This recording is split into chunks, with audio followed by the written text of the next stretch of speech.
আমি যখন মিটিং করতাম, গ্রুপ মিটিং, 100-150 ছেলে আসতো গ্রুপ মিটিংয়ে, ছোটো ছোটো আকারে মিটিং।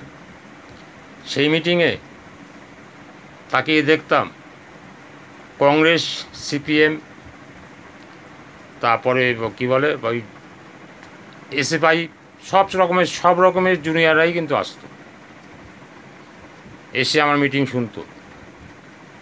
তা আমি দেখতাম যে ওরা পাশাপাশি বসে আছে, কী সুন্দর মিটিং শুনছে, একটু পরেই তো ঝান্ডা নিয়ে আলাদা আলাদা হয়ে যাবে।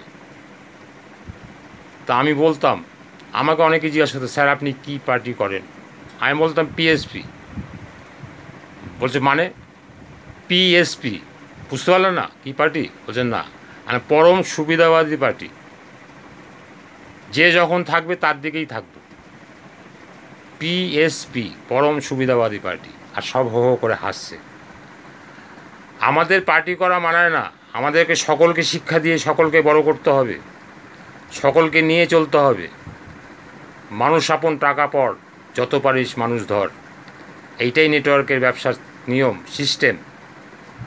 সকলকে মানুষ করতে হবে, সকলকে লংজিভিটি বাড়াতে হবে, ইয়ং ম্যান রাখতে হবে এবং স্থির মস্তিষ্ক এনে তার উপর দিয়ে ব্যবসা নিতে হবে। এইটাই নেটওয়ার্কের আদর্শ।